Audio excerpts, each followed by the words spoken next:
vía el Facebook o vía Meet. Hay un link que se ha colgado en comentarios. Sería importante que ingreses para poder tener un registro de sus datos y poder hacerles llegar materiales y demás. Muy bien. A continuación, tenemos la participación de la doctora Raizu Chupaico Alba. Ella es abogada por la Universidad César Vallejo, colegiada por el Ilustre Colegio de Abogados de Lima, nuestra directora académica ADFIE, que tratará el tema aspectos fundamentales del decreto de urgencia número 016-2020 y sus efectos y los efectos de su vigencia. Doctora Raizu Chupaico, le damos el uso de la palabra.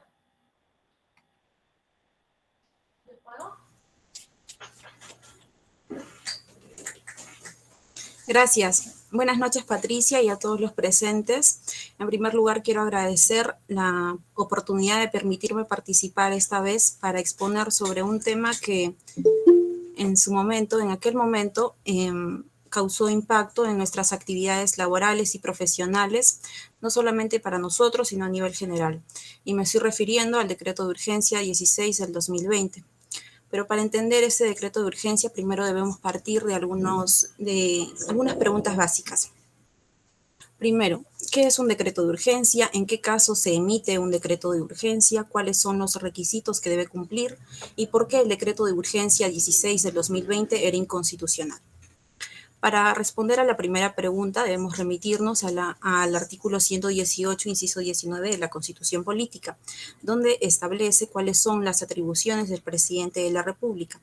En el artículo 118, inciso 19 exactamente, dice lo siguiente: dictar medidas extraordinarias en materia económica y financiera cuando así lo requiere el interés nacional y con cargo de dar cuenta al Congreso para que éste a su vez pueda modificarlo o derogarlo.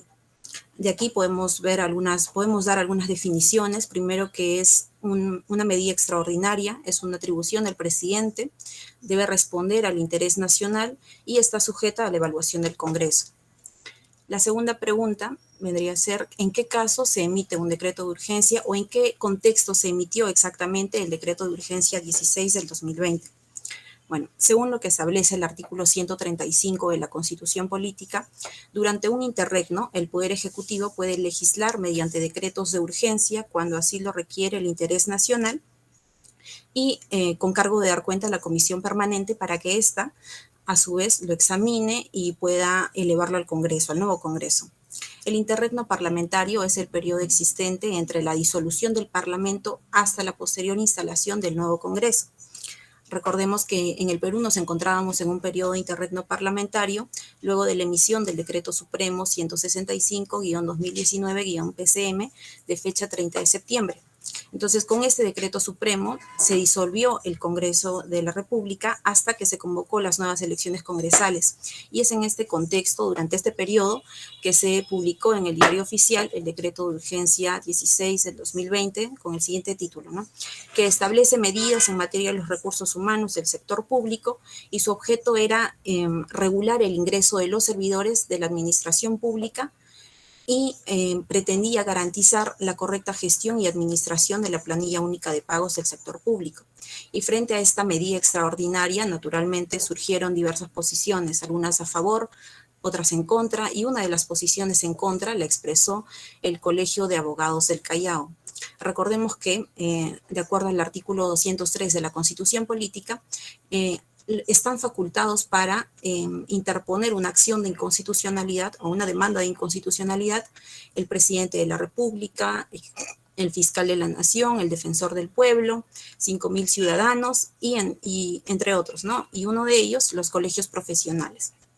Entonces, el Colegio de Abogados del Callao, lo interesante de su posición es que ellos no solamente cuestionaban el aspecto de fondo, es decir, no cuestionaban solamente el contenido, sino también el aspecto de forma, la forma en la que se había emitido.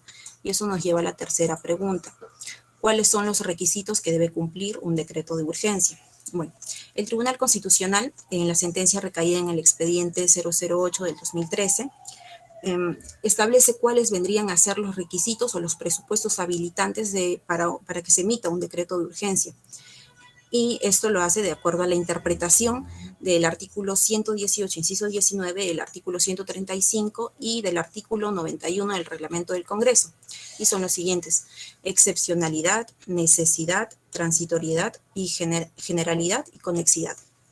Entonces, este decreto de urgencia no habría cumplido con el requisito de la excepcionalidad porque no respondía al interés nacional y no consistía en materia económica y financiera, sino que regulaba aspectos laborales. Y nosotros sabemos que en materia laboral existen más de 500 normas. Por ejemplo, existe la ley Servir, entre otras, ¿no?, que regulan el ingreso de los trabajadores a la administración pública. Entonces, no había realmente un interés nacional apremiante que pudiera cumplir con este requisito de excepcionalidad.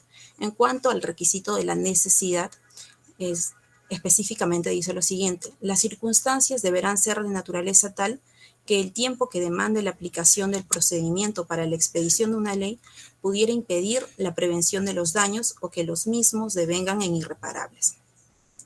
Es decir, que las circunstancias deben ser tan apremiantes que no se puede esperar el procedimiento para la expedición de una ley. Nosotros sabemos que para que se expida una ley existen 4 pasos, ¿verdad? La iniciativa, el debate, la aprobación y la sanción. Entonces, no se puede esperar todo ese procedimiento para que se emita o para que se pueda solucionar el problema de coyuntura que está sucediendo, y es por ello que acuden al decreto de urgencia. Pero en este caso no existía esa necesidad apremiante. Entonces, el siguiente requisito es la transitoriedad.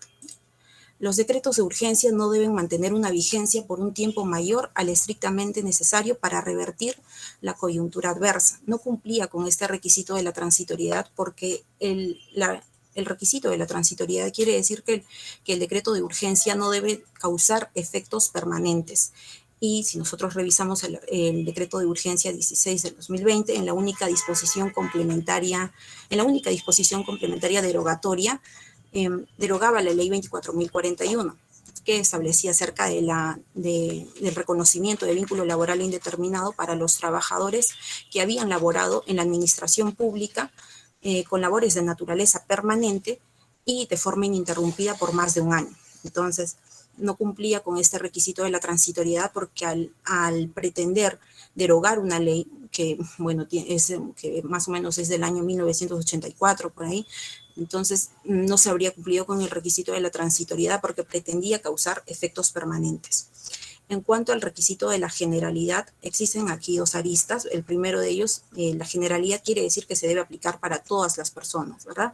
Pero también está el otro aspecto, que es de los beneficios. Los beneficios que se obtengan de la aplicación de ese decreto de urgencia debe ser para toda la comunidad y no puede circunscribirse a intereses determinados. Entonces, se sostenía que ese decreto de urgencia no cumplía con el requisito de la generalidad porque únicamente estaba dirigida para intereses determinados, en este caso, para el empleador, que es el Estado, porque el Estado con ese decreto de urgencia, estaba regulando el ingreso de los servidores para la administración pública mediante ciertos requisitos que ya estaban contemplados en una sentencia, por ejemplo, en la sentencia Huatuco, y los beneficios únicamente los iba a obtener el empleador. Bueno, en cuanto al quinto requisito, que es la conexidad, eso está vinculado directamente con el requisito de la excepcionalidad y la necesidad. Al no haber un interés nacional y al no existir esa necesidad apremiante, no cumplía con el requisito de la conexidad. Bueno, y la siguiente pregunta es: ¿por qué el decreto de urgencia 16 del 2020 era inconstitucional? Bueno, era inconstitucional porque vulneraba derechos reconocidos en la Constitución y además de ello, principios del derecho laboral.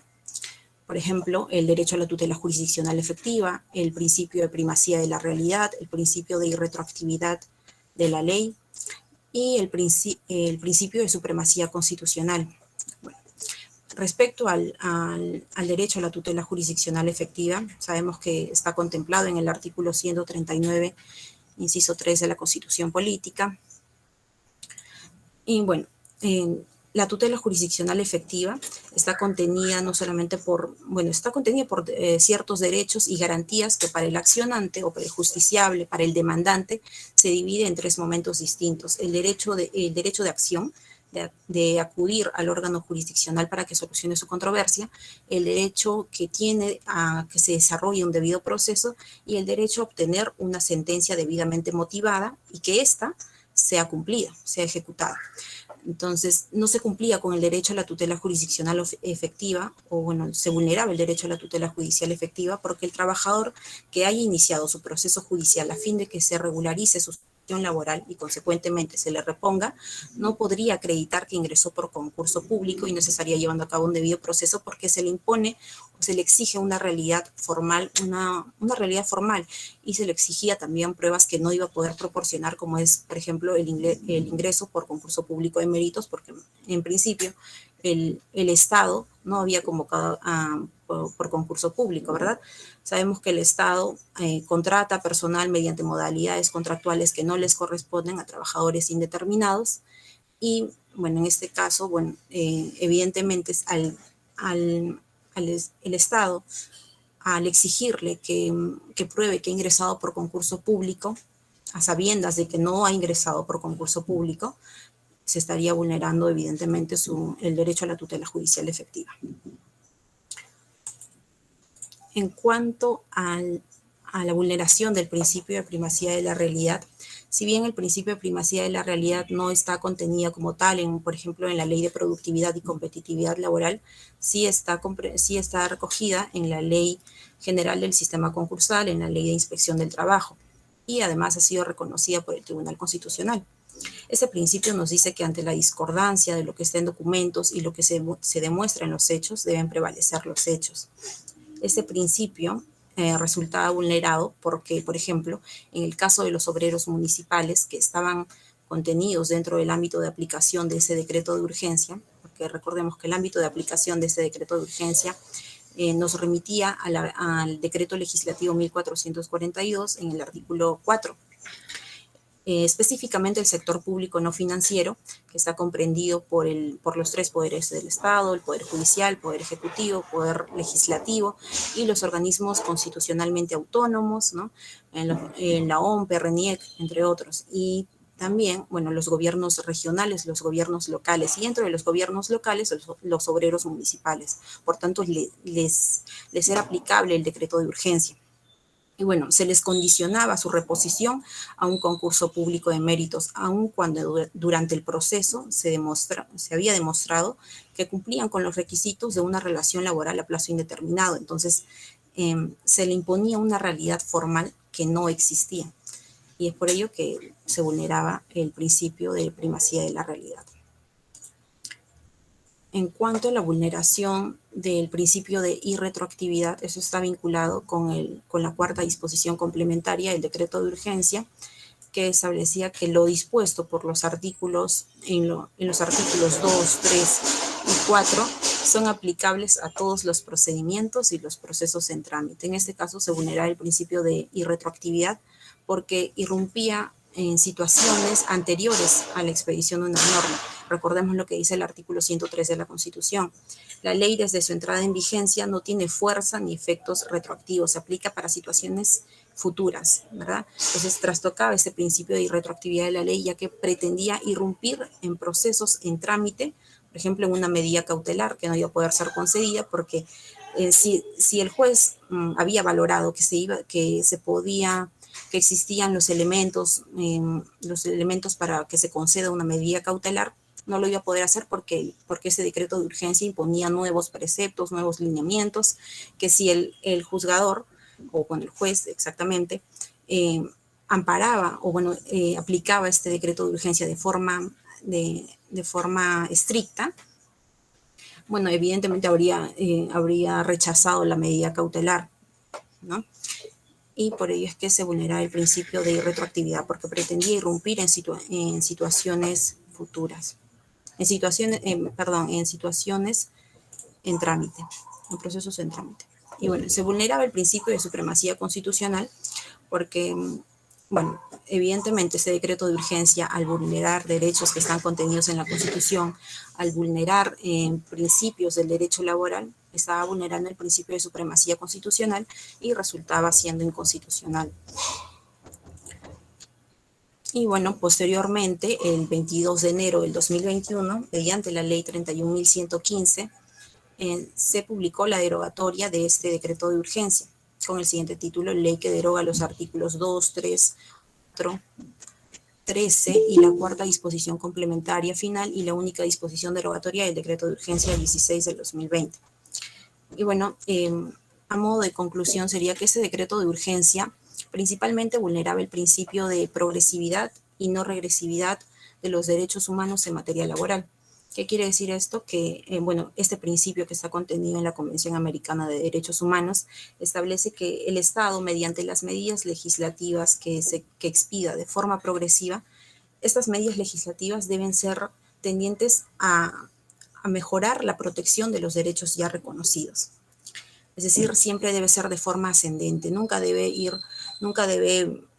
tratar de menoscabar los derechos que ya habían alcanzado una mejor protección. Y lo que hacía este decreto de urgencia era precisamente imponer nuevos lineamientos que no eran favorables para los trabajadores. Y es por ello que se acordó, bueno, el Congreso lo derogó. Eso sería todo por mi parte.